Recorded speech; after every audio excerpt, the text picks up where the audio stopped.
Good morning and welcome to the Lovin Dubai show. You're joined by Misha here. And me, Simran. And what a beautiful day it is. Thank you everyone so much for watching. And you're also welcome by Shahir's amazing outfit. Love this. It's a new look on Shahir. But today's top trending stories, apart from Shahir's outfit, are Sharjah taxi driver attempted to molest teenagers. And Dubai's floating bridge to remain closed until further notice. A VIP dog on an Emirates flight. What's happening there? And the world's first public superhero, Zack Chug, is going to join us after a very short break. I am looking forward to this. I follow his recipes. They're crazy, they're insane. There's flavor, there's spice, there's taste. And there's a story behind all of it because he does it all in a superhero costume, and that is very eccentric, to say the least. Yep. Yeah. And what else is eccentric? Should we say your outfit? We're not talking about my outfit. What's today. going on there? It's hot. Someone insists on switching off the studio AC Was every it time. because of the temperature that he decided to don on this outfit? You know, I'll put the jacket on if it makes you so happy. But like, I thought it was a cool outfit. Very NBA. I had to make up for your outfit. Excuse me. This is what you call professional. Oh, but that's amazing. I love your basketball-esque vibe going on this morning. Anyways, so Simran and I were talking before the show about Instagram stories, right? Yeah. So you take an Instagram story, typically when it's just a picture, you're fine with it. Like you post it, you're good to go, you never see it again. Right. But when it's a video, or you go on a night out, or you fear that you might post something incriminating, how often do you watch your stories? So there are two kinds of people out there. There is a you and there is a me. I post whatever I take. If I've taken it, it's going up. Yeah. Then there's you, Yeah. who thinks and rewatches and contemplates and ponders over your stories and your content a million times until the time has passed and it never goes live. But I think it's just being a perfectionist. Some of us have it, some of us don't. And the thing is, It's called being candid, you know, in the moment. You don't want to like rethink content that's supposed to be. I can't do that. I don't have it in me. Yeah. I don't have it in me to just like be a spare of the moment guy and post whatever I please. Alternatively, I go around to the 5 people around me and say, hey, do we approve of this? Is this funny? Is this funny? Is this funny? Are we happy? And that's it. But with stories, it's like once it's live, how many times do you watch it? Because I can spend up to 2 hours just watching my stories. I won't watch it repetitively all in one go. I'll watch it throughout the next 24 hours to see, like, if you give yourself a 5-hour break, like let's say I posted something thinking I'm funny, I'll check in 5 hours to see if it's just as funny when I glance at it for the first time, you know? Oh, nice. I basically just like watch it to see if the people I want to see have seen it. Yeah. And then you overthink and say, they must be thinking about me. They're in love with me. They are happy with what they're seeing. What are they thinking when they watch the story? They don't know what they're missing out on. Yeah. Like, you know what? I agree. I'm the same. I will go through the entire list and say, this person must be jealous. This person is in love with me. This person won't stop thinking about me for the next 2 days. And it's like, you obviously... Oh my God. You know how that like... is something else. That is not what I meant at all. But yeah, I just meant that I look out for that one person. That's it. Has that person seen my story? No, but it's not about everyone on my list and having a preconceived notion about how they perceive something. It's about the ones that I want to get around. Are they jealous? Are they obsessed with me? Yeah. Are they... For example, did I post anything in the last 24 hours? Okay, no, I didn't. Okay. Yeah, but I just think that, like, people, like, you know, with social media, you post the best of the best. You post what you think people want to see and, like, the most glamorous parts of your life. And I think living in a place like Dubai, like, there's no better clout. You guys, tell us, what is your Instagram story situation? Are you a thinker, poster, watcher, viewer? You guys like to obsess over your own stories? Because I know for a fact we can go hours just watching our own stories. But that's just Shahir and I. You guys let us know about you. But we will jump into our first story. So, quite a tragic one. A Sharjah taxi driver was arrested after trying to molest 2 teenage girls. Now, a taxi driver in Sharjah has been arrested by the police for attempting to sexually assault 2 girls in his taxi, and the 2 passengers aged 13 and 15 were unaccompanied by their parents at the time of the incident. The father of one of the victims lodged a complaint stating that his 13-year-old daughter and her friend were on their way back home when the taxi driver attempted to touch them inappropriately. So the police swiftly located the taxi and apprehended the suspect in a remarkably short period of time as well. According to the authorities, he has admitted to committing the crime. So the Sharjah police have highlighted that parents of the girls were aware that they were traveling without adult supervision, and they urged guardians to prioritize the safety of young individuals, emphasizing that safeguarding children is a collective responsibility. And as much as we know this country is so safe and there are good and bad people everywhere, like you'll have amazing experiences where, you know, like maybe you're stuck and they like the taxi drivers will help you out, or like just, you know, strangers will help you out, but then you can have horrible experiences as well. It's just about, you know, like wrong place, wrong time.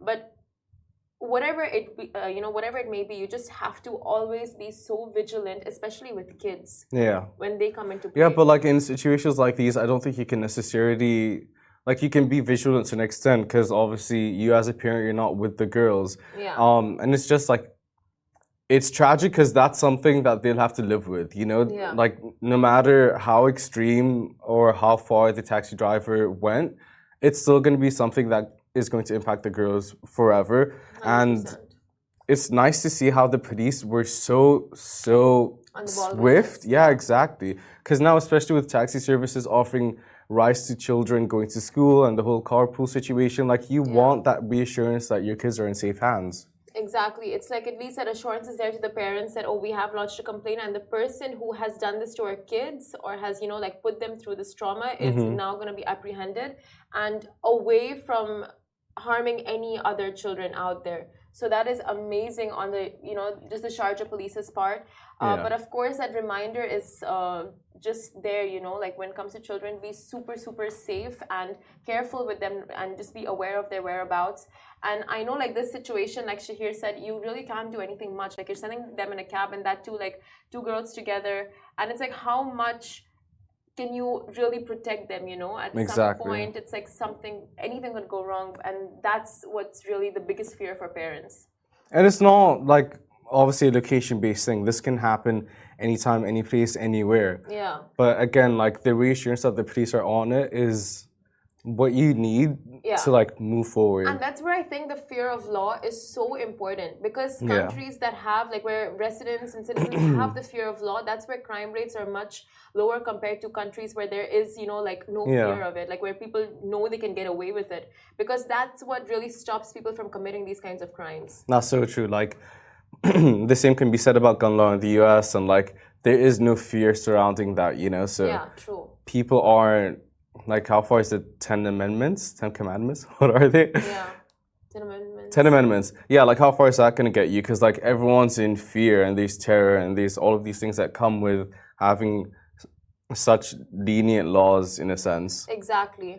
Whereas the fear of law, at the same time, for us, is that's instilled within you, and you know you're going to be safe, and you know the people around you are going to be safe. So I totally agree with that. Very true. And it's like with this case, you see this happening, and you know that the taxi driver has, like, straight away he's been, you know, persecuted for his actions. Yeah. So anyone else, even thinking of following suit, will know for a fact that if, you know, like if they go ahead with this kind of behavior, that's it for them. This country will not tolerate this. You're straight away thrown out of here. You're deported, finished, you know. So that's why we absolutely love the laws here. So moving on to the second story, the floating bridge will remain closed until further notice. So the RTA announced that the floating bridge will remain closed to carry out technical tests and ensure the efficiency of maintenance work. The bridge was supposed to be closed for 5 weeks from April 17th, but the closure will be extended. So for alternative routes, you can go through Al Maktoum Bridge, Infinity Bridge, Al Garhood Bridge, Al Mamzar exit coming from Al Ittihad Street, in addition to main roads such as Sheikh Mohammed bin Zayed Road and Emirates Road. So you have all these alternative roads that you can be taking. And I'm not a frequent driver unless someone gives me their car to drive. So I'm not really sure if Google Maps relocates accordingly. Yeah, Google Maps and Waze recalculate your routes, like take into consideration everything that happens around you, traffic, And like with apps like Waze, you have people updating as you go. So like if there's police on site or if there's a crash, God forbid, or if there's whatever situation on apps like Waze, you can say, hey, congestion, hey, this, hey, this. So there is that luxury with all of these apps. I am so done with these apps though. Why? I love them. I don't understand. Like I love, of course you need maps, but the number of times it's taken me through routes which I normally wouldn't take, and it just like increases the time, and I'm like, why? I could have just gone straight. Like, why am I going round and round and round? I think you're using the app wrong. Like, what have you done? I'm pretty sure it messes up the exits for people from time to time, because it's not like, no, it's like a straight road, but it makes you take an exit, and you're just like, maybe the straight road is gonna take more time because everyone else is taking that straight road. Maybe, possibly. So you've never had bad experience with any of these like road maps? No, literally not once. They've been a godsend, especially in a place like Dubai. By the way, like I know people like Oman, London, US, they know where they're going, but the roads here are so complex and so intertwined that you don't know what's happening. Everyone in this country uses Google Maps or Waze. Yeah, and it's like you miss one exit and that is it. That is it. I've got a story for you. A 5-minute road becomes a 30-minute road that turns into a 1-hour road, and you're just stuck on the road for That's not exaggeration. That is not exaggeration. I was once 2 minutes away from my PT session, took the wrong exit, and it took me 18 minutes to come back. I was like, this is insanity. Like, and I had to call, like, I'm so sorry. Like, I swear it's not me. Right. And he didn't believe me. He still holds it against me. Tamer, if you're watching. Knowing Shahir. No, honestly, one exit. I made one mistake. And it cost me 18 minutes. But that's life for you, Shahir. That's life for you. Yeah, well. One mistake can really cost you. Beautiful metaphor there. That's a very scary metaphor, to be honest. Yeah. But yeah, Dubai roads, oh my goodness. One exit and that's it. You're booked. I think the more, because you don't drive as much, right? Like you said, like you drive when you have a car available. Like the more you drive, like I'm getting so used to roads. But at the same time, you grew up here, so one would think that you're like on it. I am. Pretty much. Okay. Anyway, next story. So this one is quite cute and interesting. So a doggo became a VIP on an Emirates flight. Now Lily was... It's cute little Maltese. So cute. Aww. So cute. Maltesers are the cutest. So she was flying from New York City to Dubai, and the captain came out to say hello. The pictures are absolutely adorable. However, before we read out the reactions to you, here is a statement from Emirates about pets in flights. So they clarified that certain service animals are allowed to travel in cabin on some Emirates flights, subject to a number of conditions. So basically what happened here was Emirates released a bunch of pictures of like this Maltese that was traveling, and you can see the doggo taking pictures with the captain and the flight attendants, cabin crew members, and just like, you know, living the life. Lily's living. Literally, and the pictures are so giving, and people adorable. And people in the comments are just like, okay, apart from, you know, totally like being taken aback by this little doggo and her cute pictures, they were just like, okay, why does this dog get to travel first class in the cabin and not with the rest of the dogs? So hence Emirates released this statement. Because Lily can afford it. Let Lily live her best life. No, these photos just prove one thing. Yeah. Everyone is a dog person. For the captain to come out and say, no, we're not a pilot, let me touch Lily, is proof that everyone enjoys dogs. And she's wearing the captain's hat. It is so cute here. And the video, oh my God. And like you can see the flight attendant taking a selfie with the Maltese. Oh my goodness. Like that treatment, no human's gonna get. And no human deserves it. Because you're not adorable. Okay, let's see some of the comments, okay? Please accept small dogs in cabin forever. Yes, we are all in for that petition to accept small dogs in cabin. Yeah, but there's, like you mentioned, there's a ton of conditions that go with it. Like, some dog sizes can't go in. Some dogs literally can't go on planes because their noses are so small, you know, that they won't be able to breathe with the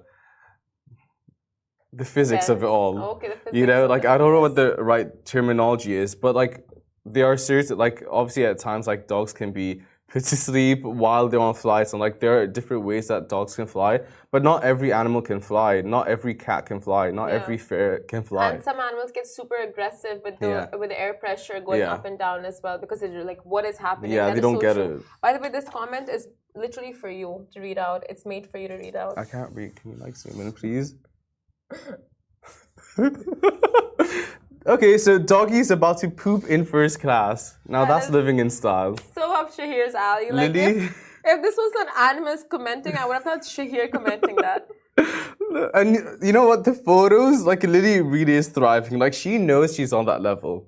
Yeah, and Dina is like, Emirates, you would make so many people happy if you allow dogs in cabins, and you'd make our life so much easier. I urge you to look at how Austrian airlines handle pets. So there are loads of ways. I think every airline has their way of handling and like dealing with how pets are going to be transported from one country across the other. So I mean, like, if it is possible, pets in cabins, all in for that. All in for that. Someone said, I wonder how much did he pay for a ticket. Good question.